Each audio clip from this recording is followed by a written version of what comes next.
Hello guys, আসসালামু আলাইকুম। কেমন আছেন সবাই? তো দেখতে পাচ্ছেন এটা হচ্ছে আমার কবুতর প্লাস মুরগির ঘর।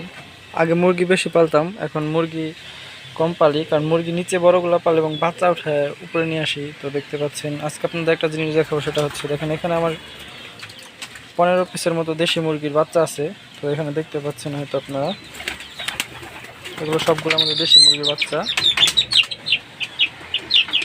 দেখুন বাচ্চাগুলো কিন্তু এমনিতে সুস্থ, দেখে কোনো রোগ হয়েছে বা কোনো কিছু বোঝার কোনো উপায় নেই।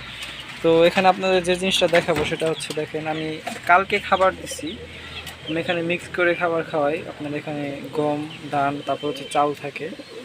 তো খাবার দেওয়ার সাথে সাথে মনে করেন যে পাগল পাগল হয়ে খেত, কিন্তু কালকে দিচ্ছি খাবার, কালকে সকালে খাবার দিচ্ছি, এখন পর্যন্ত কিন্তু এখানে খাবার রয়েছে, খাবার খায় না। মানে খাবার দিলে যে খাবারটা দিই, গম দিই, ধান দিই, ভুট্টা দিই, কোনো কিছুই খায় না, মানে আলাদা আলাদা করেও দিয়ে দেখছি। তো পরে আপনার ডাক্তারের কাছে গেলাম, পরে ডাক্তার আপনার মানে একটা ওষুধ দিল, সেটা হচ্ছে হয়তো অনেকে চিনে নি ওষুধটা, সেটা হচ্ছে যে ওষুধটা জিসবেট, মানে জিঙ্ক সালফেট মনোহাইড্রেট। এটা হচ্ছে আপনার মানে এরপরে আমার মুরগিগুলো অনেকটা শুকায় হয়ে গেছে, মানে এমনিতে সুস্থ কিন্তু বুকের দিক দিয়ে হাড় বের হয়ে গেছে। এর জন্য আপনার মনে করেন জিসবেটটা দিছে। এটা হচ্ছে আপনার মনে করেন মানে ক্ষুধা দূর করবে, তারপরে মানে খাওয়ার প্রতি রুচি বৃদ্ধি করবে। এটার ডাক্তার মানে ডাক্তারের কাছে গেছিলাম, ভেটেরিনারি ডাক্তার, উনি বললো যেহেতু অন্য কোনো সমস্যা নাই, তার জন্য শুধু এটাই দিছে, বলছে এটা খাওয়াও, এটা খাওয়াইলে আপনার মনে করেন যে সম্পূর্ণ মানে মুখে আবার রুচি চলে আসবে, যে কোনো খাবার আপনারা দেন তারপরে খাবে। এটা হচ্ছে এমনি পেটের হালকা পাতলা সমস্যার কারণে অনেক সময় মানে ক্ষুধা মন্দা তৈরি হয়, এটা আপনার ক্ষুধাটাকে আবার বৃদ্ধি করবে। আপনার এটা দেওয়ার নিয়ম হচ্ছে আপনার মানে মানে যদি বড় আকারে বড় বেশি মুরগির জন্য দেন তাহলে হচ্ছে আপনার 100 লিটার পানিতে হচ্ছে আপনার 50 লিটার পানিতে হচ্ছে 100 মিলি, মানে ফুল বোতল লাগবে যদি বেশি মুরগি যাদের জন্য বলছি। আর যারা কম করে দিবেন তাদের জন্য হচ্ছে আপনার মানে 5 লিটার পানিতে 6 মিলি ওষুধ দিতে হয়, বা 1.5 লিটার পানিতে যদি দেন তাহলে 3 মিলি ওষুধ দিতে হবে আর কি। এভাবে করে খাওয়ালে হয়, এরকম করে 5 দিন থেকে 7 দিন খাওয়াতে হবে। তো চলুন আমরা এই খাবারটা বানাই, এরপর হচ্ছে মুরগিকে খেতে দেই। আর অবশ্যই ওষুধ দেওয়ার আগে আপনারা কি করবেন যে সকাল থেকে পানি দিবেন না। তো দেখেন এখানে কিন্তু আমি খাবার দিয়ে রাখছি, বাট পানির পাত্র কিন্তু এখানে নাই, পানির পাত্রটা দিইনি, যেহেতু পানির পিপাসা তৈরি হবে এবং ওষুধটা দেওয়ার সাথে সাথে ওরা কিন্তু খেয়ে নেবে সবাই এসে। সো চলুন এখন আমরা ওষুধটা বানাই, এরপরে মুরগিকে আমরা খেতে দিচ্ছি। তো গাইস দেখুন আমি কিন্তু এখানে আমার 1.5 লিটার মাপে 1.5 লিটার পানি নিয়ে নিয়েছি, যেহেতু আমার অল্প মুরগি, মাত্র 15টার মতো বাচ্চা আছে। বাচ্চা ছিল 20টার মতো, 5টা বাচ্চা মারা গেছে।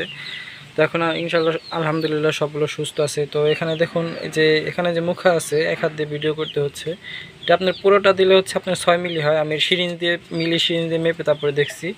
তো এখানে আমি এখন হাফ দিয়ে দেবো, যেহেতু 1.5 লিটার পানি।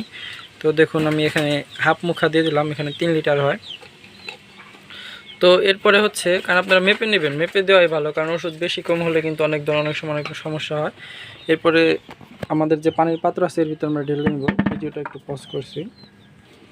তো দেখুন আমরা কিন্তু পানির পাত্রে পানিটা দিয়ে দিচ্ছি, আর পানি একটু দেরি করে দেওয়ার কারণে দেখবেন যে কিভাবে ওরা পানিটা মানে ওষুধের পানিটা আছে পানিটা খেয়ে নেয়।